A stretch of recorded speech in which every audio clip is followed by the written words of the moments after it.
I am often asked, what do you plant so that you have got a continuity?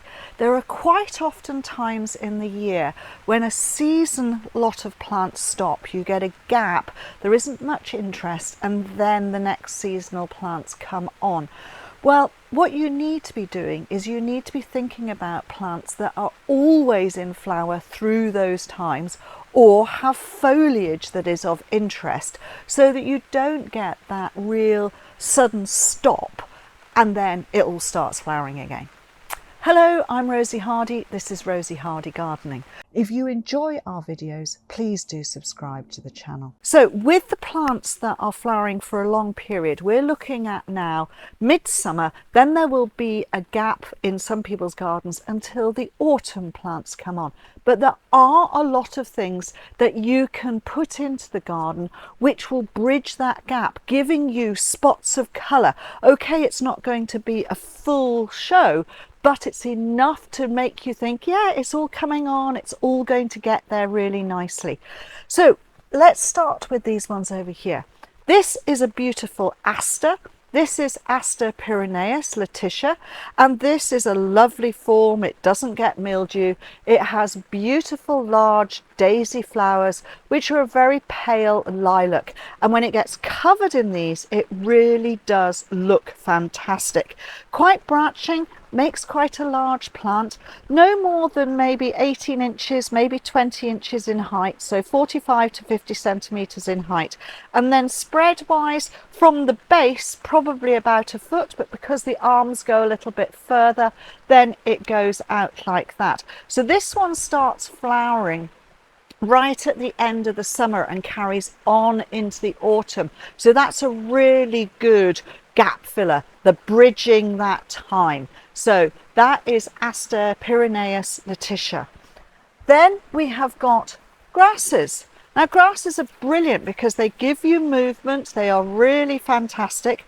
This one is Anemanthele, Anemanthele lessoniana. It used to be stiper. This one is also known as the pheasant grass because its foliage goes these wonderful colours. So this is something that will bridge your gap because it's coming up through, it's doing its stuff, it's just growing, looking fantastic, giving you movement in the border. It doesn't get too huge. Do be aware though that once it puts on its flowering stems, which then fold over and look beautiful, it does seed a little bit. So if you don't want it to seed, once it looks as though it's starting to lose seed, pull all of those heads off and then you get the lovely grass looking fantastic. It goes the most amazing autumn colours. So this is another good bridger of that gap. Anemanthele lessoniana. Even I can forget plant names. Then what about this wonderful little Helenium? So the Heleniums are just starting to flower in mid-late summer and then they go on into the autumn because they bloom and bloom and bloom. This one is short and sassy.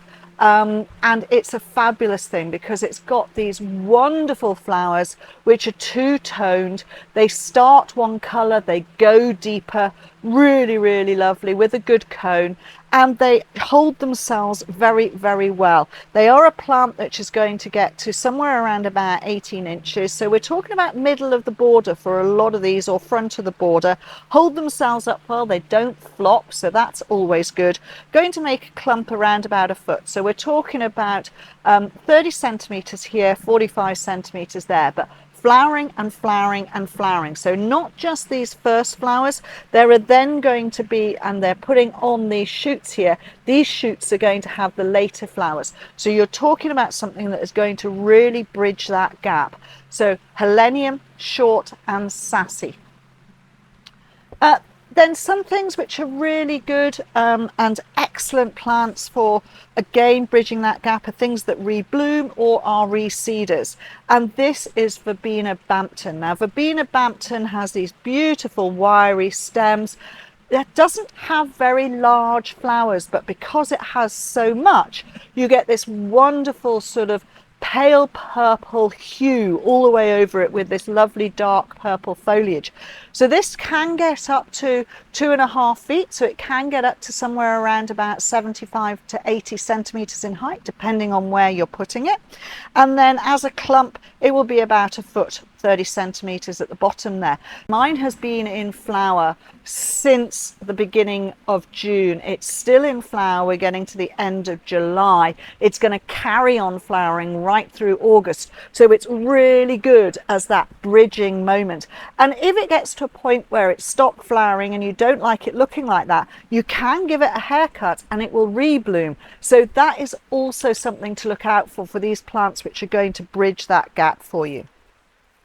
Something which is coming in now, I've spoken about things which are sort of front middle. You need some things at the back as well, or something like this which has foliage at the bottom and then the flowers are lovely and wiry at the top, so it could go middle or it could go back. This one is a really fantastic plant. This is Succisella. Succisella is something that is going to have a beautiful, almost scabious-like flower at the top. It's a little cushion. This one is really fabulous and it looks beautiful. It's a sort of lilac-y to white coloured flower on the top of this, covered, and it can get up to somewhere around about 4 or 5 feet. So you are talking something that can get to 1.50 meters, but its foliage and its foliage clump stays down here at about 45 centimeters or 18 inches, but it makes big clumps. So this is a really useful plant because it's just starting to come into flower end of July, beginning of August, so it's going to be flowering right the way through until you get to September, if not longer, because it just keeps on putting on flower. So not only do you get the flower at the top here, then the next ones, then the next ones, it will keep on putting up. But remember, it makes quite a large clump, so it can go out to at least 2 feet, 60 centimeters, but it's a really super thing. Succisella, and it's lovely. It's really fantastic. Now remember, with Succisella, this one will tolerate a little bit of moisture if it has to. It's a very tolerant plant, and this one, Frosted Pearl, it's great, and it likes a slightly neutral to maybe alkaline soil, but it will tolerate a bit of dry once established as well. Very good height for the back of the border to give you that gap, that bridging that gap of when you feel as though you haven't got anything in your garden. Recently I set up an email newsletter, and if you want to sign up, then please click in the comments link below or scan the QR code on the screen now. If you sign up, you get an exclusive video. This is a video of me explaining colour combinations and plant combinations in real gardens. With the ones that I've shown you so far, the majority of them were quite happy in sunny spots. You can push the Aster to semi-shade, you can push the Succisella to semi-shade. So then let's have a look at some of the ones that I've got here. 1 or 2 again are going to be for sunny spots, but we have got some that you could move into the semi-shade as well. A really underrated plant which is fantastic is this little one, and this is Calamintha nepeta. Calamintha are a herb, and again, herbs are brilliant as garden plants because they flower and flower and flower. You'll get a scent from them, so if you walk past this, it's a shame you can't smell it, you get that lovely sort of soft minty sort of scent from this. It is covered in these upright flowering stems, lots and lots of tiny little lilac flowers which are coming out in profusion with masses of buds still to come, and this will just keep on going. This is one of those plants which is looked at and raved over in gardens, and then people just pass it by when they see it on a sales table or something like that, because they don't realise that what they've seen and they've loved in the garden is actually this wonderful plant. It is so easy to grow, full sun, free draining soil, and it will just repeat flower. If you think it's getting a little bit untidy, give it a cut back. It's got growths in the bottom here which will come through and flower later, but it flowers all summer long right the way through into the autumn. It is just such a fabulous form. This one I really do love, and the bracts look great, so it's got an effect there as well, so it's giving you interest all the way through. When it has got to that point where it's really finished flowering, give it a haircut halfway down, it will come back up and look really good. But in that sunny area, absolutely fantastic. Front of border, it's not going to get much taller than here, so we're talking about something that is 45 by 45, 18 inches by 18 inches. Calamintha nepeta. And then this has to be one of my favourite Potentillas, herbaceous Potentilla. This is Ron McBeath. Now, Potentilla Ron McBeath goes out in this wonderful flat way, which means that you can plant it at the front of a border. These arms will go up through other things. So for instance, if you had something like that there, its arms would go up and it would look really good. So if you've got a shrub there or something, it would be going up through it. It'd go through the grasses. Looking, you know, this with this grass looks absolutely fantastic, and it's almost as though your grass has got flowers on it. So they are great, these ones which have these arms that come out. The foliage stays down here. As with all Potentillas, you've got this strawberry leaf, so that's how you know that's what you've got. And then look at these fabulous coloured flowers. They are really, really beautiful. So I don't know what you want to call that, or what do you want to call it? Do you want to call it a rose red or something like this? It's not a red, it's not a pink, you know, but it is a beautiful colour. It's a really, really lovely thing. Maybe a lipstick colour. Yeah, maybe, I don't know. But it is covered in flower buds, and it's just going to keep on going. And not only are you going to get the flower that is coming here and then all the flower buds that are coming there, it's putting on more arms all the way down there. It's going to be covered in flower. That's going to take it at least 6 to 7 weeks. So in the beginning, you know, we're in the middle of July, 6 or 7 weeks down the line, we're talking about getting nearly to September, which means this is a really good bridger of that gap when there aren't other things. And because it's spreading out, it's giving you flower power all over the place, not just in one point, it's moving around. So I think this is fabulous. So this is Potentilla Ron McBeath. Then we've got this beautiful Stokes Aster. So this is Stokesia Klaus Jelitto. This is a fabulous plant. Now, I love the structure of the buds. I think the buds are really beautiful. So you've got all of these bracts creating a wonderful green bud, and then out of this bud comes this amazing blue. Now, it's dark at the moment because we're having a little bit of a shower.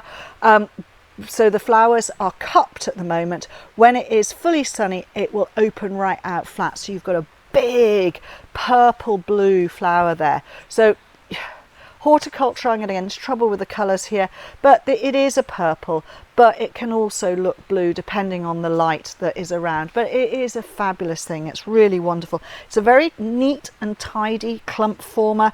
And then look at the amount of flower that is going to be on this. So not just these first ones and these, there are flower buds coming behind, there are more coming lower down. So a long season starting now, when flower beds are starting to look a little bit as though things are going over, these are starting to come in. So very much your, you know, gap fillers. They really, really are excellent plants. Stokesia laevis Klaus Jelitto, about a foot by a foot, 30 by 30.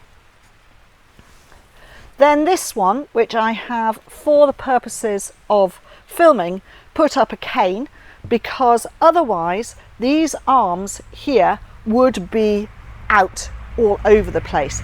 This is a hardy geranium, and of course hardy geraniums, the later flowering ones, this is Anne Folkard. This is an old variety, but if you look, she is growing from this base here. She makes a nice clump at the bottom, and then her arms go wandering off, and she goes and has a cuddle with a shrub, or she goes and meanders through some other plants, and you will suddenly see these amazing magenta flowers with a dark eye just popping up here and there, which is great. And that again adds interest to the garden. So you can plant this here and then the flowers will be over there, which is wonderful because it means that you can put this somewhere in the middle of the border, because technically it is going to get to nearly 3 feet, though it's going to get to 90 centimetres long arms. And so it can go in the middle of the border and meander its way out, hit a plant and go up, and it will get supported, or meander along the ground and come out somewhere else. Geranium and Folkard are really good form, and again, long season of flowering, just going to keep on going, giving you those pops of magenta in the borders, looking really great. Then another one which is not quite into flower yet, but it's giving you structure and looking good at this time of the year, and this is for the back of the border. This is Solidago, rugosa, and this one is Fireworks. So basically the stem goes up and then you get this big head of what will be soft lemon yellow flowers all the way along these branches here. So all the flowers will be on the top of the branches, so it looks like a firework when it's open and looking really good. Now this is a really good form. I would put it at the back of the border. It is a form that doesn't go off at full speed, but it will still make a decent sized clump. Really wonderful. So this is going to start flowering probably in about another 3 to 4 weeks. But quite often that bridging of the gap is not all about having flower as with the grass, but it's that structure so that there isn't a hole, and this looks beautiful even in its structure just before it flowers. So I would have this in the back of a border looking really good, and then it's going to come out with this lovely yellow right up high. So you're talking about something that will get up to probably about 5 feet tall. That is 1.50 meter, probably about that, and then as a spread at the bottom, think about it being up to 2 feet 60 centimeters, eventually divisible, absolutely no problem whatsoever, and that will go sun or part shade. The Folkard will go part shade, and the other ones would all prefer a slightly sunnier position, although you can push Ron McBeath into a little bit of shade. I'm back at my border demonstration area, and we've got our starting points. So here we have a few grasses, a tree, a lovely Aster, a fern, and a Baptisia that would have flowered. So we haven't got an awful lot of interest per se with flowers, but you've still got height and structure. And I've just started dotting in 1 or 2 of the plants that we spoke about earlier, which are your gap fillers. They're your bridging the gap of the seasons from what has flowered already and now going to make some interest. So the Succisellas are in there. I've put one there and one here, and then the beautiful, tall and elegant, and also giving you lovely shape and structure at the moment. This is the Solidago Fireworks. Now I'm going to add into this. Now I'm not going to show you it right the way through. What I'm basically going to do is I'm going to build it all up with the plants that I have got and then talk about it so that you can see. But I wanted you to see the bones and the structure we started with, then adding in the plant material that will give you that bridge of that gap of when you haven't got colour, and will just help out. So from the late spring into summer, and then that gap that you suddenly get in midsummer into the autumn. Having explained about all of the plants, I've moved out here to my demonstration border area just to show you how the plants that I have talked about will bridge that gap from midsummer into the autumn. And in this one I've got trees, shrubs and some grasses, just to give you a different background, different feel, still that cottage garden effect but with a little bit of structure in there. So the structure was fine, and if you did get a blank, then you know, it wouldn't be too bad, but it would be really nice to have a little few pops of colour here and there. So from the slightly shadier end, it's always from this end it's slightly shadier, the Verbena Bampton will seed itself wherever it wants. So it will pop up left, right and centre. So I've put it in the border where it would sort of think about popping up and being there. That is great because it just does its stuff. Anne Thompson, she's happy in a slightly shady area with her feet down there in the shade, and then up come her arms and they go out to the light. So she's popping up here, she's popping up there, she's coming through the Aster. It looks like the Aster has got a few flowers on it, and that is brilliant. Then the Succisella I've put in a couple of places, so there's one there, it's got bud on, so that is future going to be coming into flower. So this is where your borders should always be. There should be a bit of flower, a bit going over, some coming into flower. That way you get your continuity and everything looks great. We've got the short and sassy there looking really good, and another one slightly further over. Then as we walk through this border, you will notice, so there's the verbena, there's the geranium, here is short and sassy, and there's the beautiful Stokesia. And now it is lovely and sunny. The Stokesia have opened up and they're a beautiful big flat flower looking fantastic. And then the arms of Ron McBeath are coming in here. A little bit of Anemanthele in there just to break up this miscanthus here, just a slightly different feel. The Baptisia is doing its own thing and just, you know, in the background it's a bit of foliage, but the Ron McBeath is just going to pop up and look really, really great. Another verbena tucked in there. Another Succisella here, that's going to come up, it's going to look really frothy and beautiful above there. And then you have the beautiful Aster. Now this Aster can fall forward, it will be very, very happy. It's happy in the sunnier position. We've got another miscanthus here, the narrower leafed forms, they're happier in slightly drier conditions. Then you've got this beautiful Calamintha. The Calamintha is what I think is a real star of the show at the front of a border. It's a bee, a butterfly, all of the pollinator magnets. They absolutely adore it, you know, and as I said, herb plants are brilliant to add in.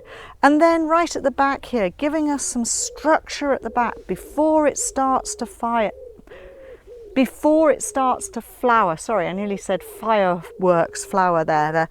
This is the Solidago fireworks, and just hasn't got into the flowering, a bit like Succisella, but the potential is there. It's giving structure.